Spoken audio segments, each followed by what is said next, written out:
सुखपुरा गांव अपने हरे भरे खेतों और पुरानी चौपाल के लिए मशहूर था। चौधरी साहब गांव के मुखिया थे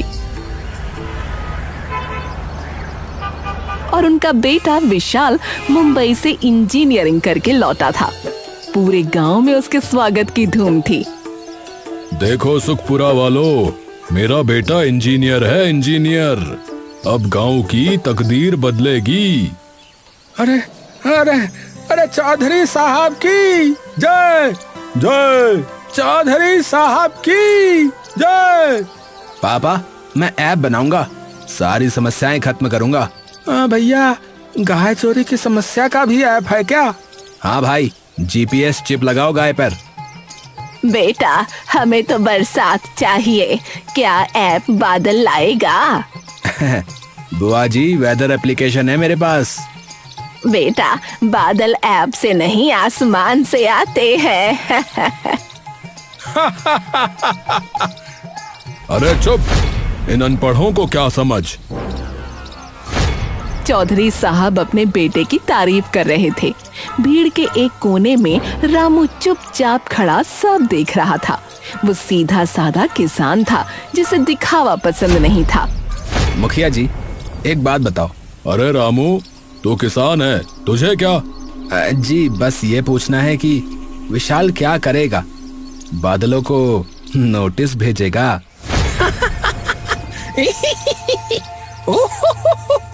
अरे मैंने बहुत कुछ सीखा है, तुम क्या जानो? अच्छा तो बता, धान बोने के लिए मिट्टी कैसी होनी चाहिए बता। वो मुझे कोडिंग आती है, किसानी नहीं। जी, इसीलिए पूछ रहा हूँ कि आप क्या करेंगे। रामू, बहुत हुआ, चलो घर। अरे ये लोग जमीन के बारे में कुछ नहीं जानते, ऐप से मानसून बुलाएंगे हैं? मुखिया जी, रामू सही कहता है, फसल सूख रही है, ठोस समाधान चाहिए। अरे मैं ड्रोन लाऊंगा, ड्रोन से पानी छिड़केंगे। भैया, तालाब सूखे हैं, ड्रोन में पानी कहाँ से लाओगे? ये मैं सोचूंगा, मैं एक्सपर्ट हूँ, मैं सोच के बताऊंगा। पहले मिट्टी में हाथ डालो, फिर पता चलेगा मानसून क्या है। चल सावित्री, खेत देखने चलें।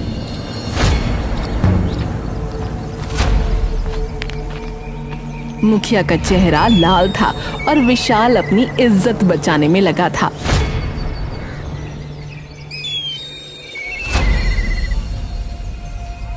पूरे गांव की विशेष बैठक बुलाई गई। मुखिया के हाथ में मौसम विभाग की रिपोर्ट थी। चौपाल में सन्नाटा पसरा हुआ था। अरे सुनो सब, मौसम विभाग ने चेतावनी जारी की है, इस बार भारी बारिश होगी। क्या क्या कह रहे हैं मुखिया जी? भारी बारिश है? भारी बारिश? अरे हाँ भाई हाँ, नदी खतरे के निशान को पार कर सकती है और सुना है बाढ़ आ सकती है। बेटा, ये वैसी बाढ़ तो नहीं जैसी 40 साल पहले आई थी, तब तो पूरा गांव बह गया था। दादी, अब वो जमाना नहीं है, अब इंजीनियर है हमारे पास। मुखिया जी अब क्या होगा? हमारी फसलें पहले सूख गई थी, अब बाढ़। यह बहुत गंभीर मामला है, हमें तुरंत कोई कदम उठाना चाहिए। अरे रुको रुको, घबराने की कोई बात नहीं है। अरे क्या कह रहे हो विशाल भैया, क्या करोगे तुम? है क्या करोगे? अरे मैं बहुत कुछ जानता हूँ और मेरे पास समाधान है। क्या है वो समाधान, बताओ। अरे है कुछ, बाद में बताऊंगा, मुझे एक काम है, मैं आता हूँ। रामू, कहाँ जा रहे हो? तालाब देखने, वहाँ का भूगोल ठीक नहीं लग रहा। पर बारिश होने वाली है। इसीलिए तो जा रहा हूँ, जब बारिश हो तभी पानी का रास्ता समझ आता है। रामू पंचायत से निकलकर सीधा पुराने तालाब की ओर चला गया। वो काफी देर तक नालियों, मिट्टी से भरे पानी के रास्तों और गांव के भूगोल को ध्यान से समझता रहा। देख, ये नाली बंद हो गई है, अगर यहीं से पानी रुका तो पूरा गांव डूब जाएगा। तो क्या करना चाहिए? पहले इसे खोलना होगा, फिर पुराने रास्ते को साफ करना होगा, पर अब देर हो गई लगता है। कुछ ही घंटों बाद आसमान ने अपना रंग बदल लिया। पहले हल्की फुहारें पड़ी, फिर देखते ही देखते बादलों ने पूरे सुखपुरा को अपने आगोश में ले लिया।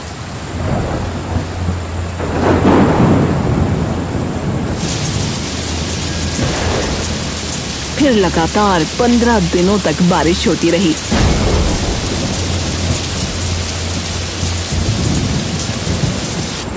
अरे भगवान, बारिश तो थमने का नाम ही नहीं ले रही। मेरी कोठी में पानी घुस गया है बेटा, क्या होगा? ए दादी, ऊपर चलो, नीचे मत रहो। अरे भैया, हमारी फसलें तो पूरी तरह से डूब गई, अब क्या खाएंगे? अरे मेरे घर की दीवार में दरार आ गई है भैया, लगता है गिर ना जाए। बच्चे स्कूल नहीं जा पा रहे, सारे रास्ते पानी से भर गए। मच्छरों का आतंक बढ़ता जा रहा है, मलेरिया और डेंगू फैल सकता है, सावधानी बरतो। डॉक्टर साहब, मेरे बच्चे को बुखार है, कुछ करिए डॉक्टर साहब। हालात बिगड़ते देख लोग एक बार फिर चौपाल पहुंच गए। मुखिया गंभीर चेहरा बनाकर सबकी बातें सुन रहे थे। अरे सुनो सब, इस बाढ़ से बचने का सबसे टिकाऊ और सबसे सस्ता समाधान जो भी बताएगा उसे 5 लाख रुपए और पूरे गांव के रक्षक की उपाधि दी जाएगी, समझे? हैं? 5 लाख? हाँ, 5 लाख? अरे भाई वाह, मेरी योजना है। देखिए, ऊंची दीवार बनाइए, पक्की दीवार। नहीं नहीं, बड़े पंप लगाओ, पानी बाहर निकालो। अरे भैया, आधुनिक मशीनें लाओ, पानी सोखने वाली, समझे? अरे नदी का रुख मोड़ दो भैया, किनारे बांध बनाओ। अरे रुको रुको, एक एक करके बताओ, कल सब अपने मॉडल लेकर आना, फैसला होगा। पापा, मेरे पास सबसे बेहतर प्लान है, कल देखिएगा। अरे रामू, तू कुछ क्यों नहीं बोलता रे? तेरे पास कोई सुझाव नहीं है क्या? सुझाव तो हैं, पर कल बताऊंगा, पहले मुझे कुछ जांचना है। तुझे क्या जांचना है? पानी का रास्ता, पुराना रास्ता जो हमारे बुजुर्गों ने बनाया था।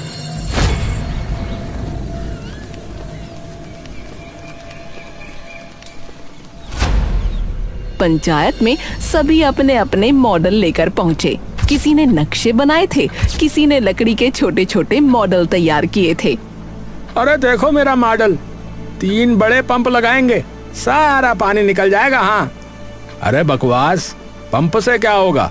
अरे दीवार चाहिए भैया, दीवार, ठोस दीवार। अरे नहीं नहीं, अरे मशीनें लाओ, जापानी तकनीक वाली, हाँ, उससे ही होगा काम।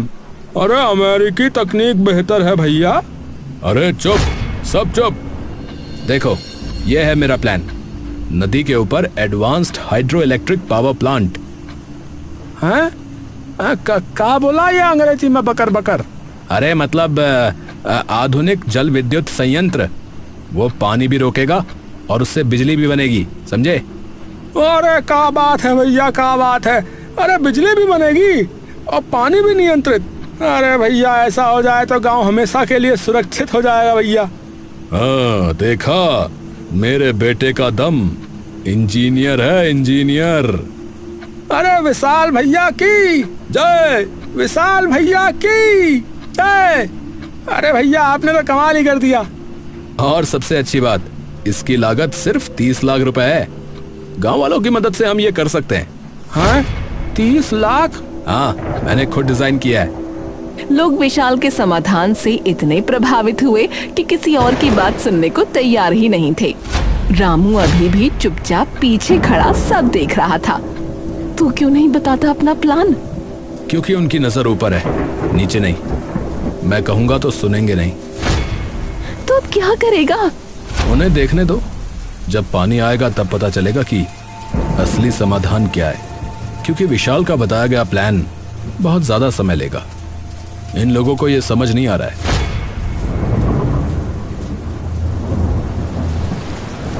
उसी रात मूसलाधार बारिश के बीच गांव के पूर्वी छोर पर एक पुराना मकान अचानक भरभरा कर गिर पड़ा। उसमें रहने वाली एक बुजुर्ग महिला और उसका पोता मलबे में दब गए। अरे अरे भैया, अरे मकान गिर गया हो, अरे कोई बचाओ।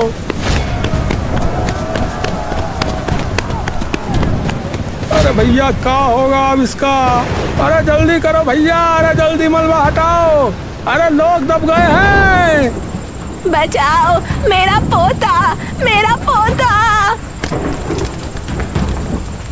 किसी तरह ग्रामीणों ने उन्हें मलबे से बाहर निकाला। बुजुर्ग महिला बुरी तरह घायल थी, हालांकि पोता सुरक्षित था। पूरा गांव डर से सहम गया। मेरा मकान, सारी उम्र की कमाई, सब खत्म हो गया।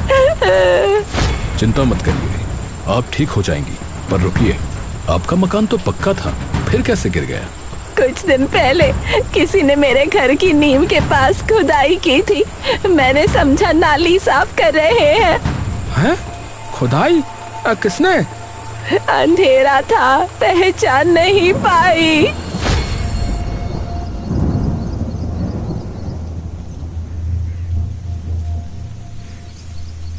अगली सुबह विशाल ने पूरे गांव के सामने दुख जताया। लोगों की निगाहें उस पर टिकी थीं। देखिए, ये बहुत ही दुख की बात है। अगर हम समय रहते मेरा आधुनिक समाधान अपनाते तो शायद ये हादसा टल जाता। सच कह रहे हो विशाल भैया, बिल्कुल। और एक बात, कल रात मैंने गांव में कुछ संदिग्ध गतिविधियां देखी। हैं? संदिग्ध? क्या मतलब? उम्मीद करता हूं कि कोई हालात का फायदा नहीं उठा रहा होगा, जानबूझकर नुकसान पहुंचाने की कोशिश। क्या कह रहे हो विशाल भैया? किसी ने जानबूझकर? मैं किसी पर उंगली नहीं उठा रहा, बस कह रहा हूं कि सतर्क रहें। उसकी निगाहें एक पल के लिए रामू पर टिक गईं। पूरी चौपाल ने वो नजरिया देख लिया। रामू ने कोई जवाब नहीं दिया। वो बस चुपचाप खड़ा रहा, मानो कुछ सोच रहा हो। उसे बस इतना याद था कि पिछली रात उसने दूर से विशाल की गाड़ी उसी दिशा से लौटते हुए देखी थी जहां मकान गिरा था। रामू, उसने तुम्हारी तरफ देखा? हाँ, मैंने देखा। तुम कुछ बोलते क्यों नहीं? समय आने पर सब सामने आ जाएगा, अभी तो बस पानी और ऊपर आने दो। पर तुम्हारा नाम तो... मुझे अपनी सफाई नहीं देनी। ये जो सच है ना, वो पानी की तरह अपना रास्ता खोज लेता है। चल, अब कुछ करना है। रामू मुड़ा और फिर से पुराने तालाब की तरफ बढ़ चला। रामू ने अब चुपचाप अपना काम शुरू कर दिया। वो दिन में खेत में काम करता दिखता, लेकिन रात में गांव के पश्चिमी कोने में पड़ी 100 साल पुरानी जल निकासी नाली के पास जाता और धीरे धीरे उसमें जमी मिट्टी और कचरा साफ करने लगता। अरे रामू, ये तो पुरानी नाली है भाई, क्या फायदा होगा? अरे भाई, यही नाली पूरे गांव के तालाबों को नदी से जोड़ती है। बस भर गई है, साफ होगी तो पानी अपना रास्ता खोज लेगा। और ये तालाब जो तुम्हारे खेत के बगल में है? ये कचरे से भरा पड़ा था, अगर इसे साफ किया तो गांव को फायदा होगा। उसे ये करता देख गांव वाले उसे पागल कहने लगे। अरे देखो देखो, रामू पगला गया है क्या? है? रात रात भर कीचड़ खोदता रहता है, पगला रहा है। अरे इसे क्या हो गया है? क्या ये मानसून रोकना चाहता है? अरे रामू, अरे क्या तूने बाढ़ से लड़ने का नया तरीका ढूंढ लिया है रे? हाँ चन्नू, ढूंढ लिया। नया नहीं, पुराना तरीका जो हमारे बुजुर्गों ने सिखाया था रे। तुझे पता है, वो हम लोगों से बहुत आगे थे। विशाल ने ये सब देखा और उसे चिंता सताने लगी। वो तुरंत मुखिया के पास गया। पापा, रामू कुछ कर रहा है, रात में छिपकर नालियां साफ करता है। अरे तो क्या हुआ भाई? अरे तो क्या हुआ भाई? नाली साफ करने में क्या बुराई है? अरे समझिए ना, वो पुराने नाले और तालाब को खोल रहा है। अगर वो सफल हो गया तो पानी नदी की तरफ बहने लगेगा। फिर लोग क्यों मानेंगे मेरा जल विद्युत संयंत्र है? तो क्या करना चाहिए फिर? मैं उससे बात करता हूँ एक बार, क्योंकि बाकी सब तो मेरी बात मान रहे। बस वही अपने दोस्तों के साथ अलग रास्ते पर लगा हुआ है।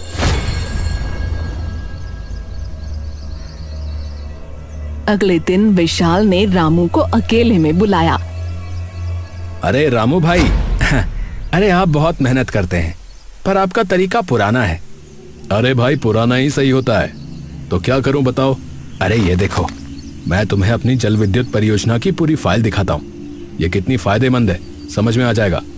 अरे नहीं, मुझे नहीं देखना भैया। अरे कम से कम एक बार देख तो लो, तुमको भी फायदा होगा। इसमें बहुत फायदा है। अगर तुम मान गए तो मैं तुम्हें भी कमीशन दूंगा, अच्छा खासा पैसा। अरे मुझे पैसा नहीं चाहिए भैया, मुझे अपना गांव बचाना है। अरे रामू, अरे तुम बहुत जिद्दी हो, देख लेना अच्छा नहीं होगा तुम्हारा।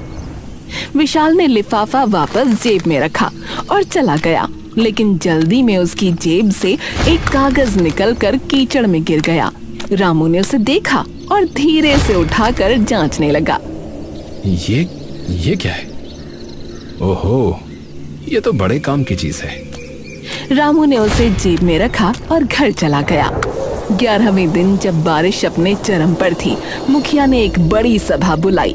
सभी समाधान प्रस्तुत करने आए। आज सब अपना अपना समाधान प्रस्तुत करेंगे भाई। जो सबसे अच्छा होगा उसे पुरस्कार मिलेगा। हाँ, देखो मेरा जल विद्युत संयंत्र, आधुनिक और शानदार। अरे वाह वाह भैया, क्या बात है, कमाल है। इससे बिजली भी, पानी भी, सब कुछ। तभी रामू आया। उसके हाथ में कोई मॉडल नहीं था, बल्कि एक कुदाल और एक गंदा पत्थर था। सब हंसने लगे। अरे रामू, क्या है ये? क्या है भैया? कुदाल और पत्थर? क्या यहाँ बांध बनाएगा क्या? अरे ये तो बाढ़ को देखकर भाग जाएगा।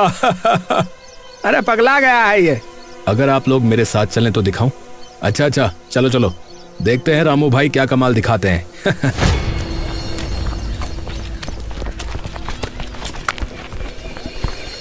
सब रामू के साथ उसके खेत के बगल वाले तालाब पर पहुंचे। वहां देखकर सबके होश उड़ गए। अरे ये तो वही तालाब है ना जो कचरे से भरा हुआ था। बड़ा साफ दिख रहा है भैया। और भैया इसमें तो पानी भी भर गया है अब। अरे देखो, इस नाली से पानी बाहर नदी की तरफ बढ़ रहा है। देखो भाई, हमारे पूर्वजों ने ये नालियां और तालाब इसलिए बनाए थे, जब हमने इन्हें भर दिया तो पानी गांव में ही रुकने लगा और बाढ़ आने लगी। बस इन्हें साफ करना है और पानी की प्राकृतिक दिशा बहाल करनी है। अरे वाह भाई, वाह भाई वाह। अरे ये है असली समाधान भैया। मुझे 5 लाख नहीं चाहिए, मुझे चाहिए कि सब मिलकर पुराने 10 नालों और 5 तालाबों की सफाई करें। यही असली समाधान है। जरा देखो, यहाँ पर बाढ़ का असर बिल्कुल खत्म हो चुका है। अरे हाँ भैया, अरे ये तो हमने देखा ही नहीं। हाँ भैया, ये तो हमने ध्यान ही नहीं दिया। अरे भैया एकदम सही बात है। विशाल गुस्से से आगे बढ़ा और चीखने लगा। अरे ये कोई समाधान नहीं है, हमें जल विद्युत संयंत्र तो बनाना ही पड़ेगा। भविष्य के लिए वही सही है। हाँ सही होगा, पर तुम्हारा या तुम्हारे बापू का बनाया हुआ नहीं। ये लो विशाल, ये देखो, तुम्हारी जेब से गिरा था ये पर्चा है। ये क्या है? ये है तुम्हारे और तुम्हारे पिता के काले चिट्ठे का भांडा फोड़। इसमें लिखा है सरकारी ग्रांट का 60% तुम दोनों बांटोगे, 40% से नाम मात्र का काम। ये तो घोटाला है भैया। है क्या? घोटाला? भैया घोटाला चल रहा है। अरे मोरी मैया, घोटाला हो रहा है, तभी बना रहा है ये विद्युत वाला बांध। अरे ये सब झूठ है। ये रामू ऐसा ही बोल रहा है, ये झूठ है। हाँ, अरे रामू ने नकली पर्चा बनाया। ये झूठा है ये। तभी सावित्री आगे आई और उसने अपनी जेब से एक छोटा सा वॉइस रिकॉर्डर निकाला। उसने बटन दबाया। पापा, हमने बाढ़ का पूरा खेल रचा है। रामू को किसी भी तरह से निकाल दो, फिर हमारा जल विद्युत संयंत्र पास होगा और हम करोड़ों कमाएंगे, करोड़ों। है? अरे ये क्या भैया? अरे ये क्या, इतना बड़ा धोखा? विशाल, मैंने ये रिकॉर्डिंग पिछली बैठक में की थी, जब विशाल अपने पापा से बात कर रहा था। नहीं, ये जालसाजी है, ये झूठ है। अरे सबने सुन लिया विशाल, अब और झूठ मत बोल। सबके होश उड़ गए। मुखिया का चेहरा पीला पड़ गया। और आप मुखिया बनकर हमें लूट रहे थे। अरे इन्हें गांव से बाहर निकालो। हाँ भैया, बिल्कुल बाहर निकालो। हाँ भैया, बाहर निकालो। हाँ भैया, बाहर निकालो। रुको, इन्हें गांव से निकालने से क्या होगा? ये कहीं और जाकर लोगों को लूटेंगे। भैया तो क्या करें बताओ? तुम दोनों के पास करोड़ों का पैसा है ना? अगर सच में पछतावा है तो वो सारा पैसा गांव के तालाबों और नालियों की सफाई में लगाओ और खुद भी काम करो। यही तुम्हारी सजा होगी। अब ठीक है रामू, ठीक है, हम मान गए भैया।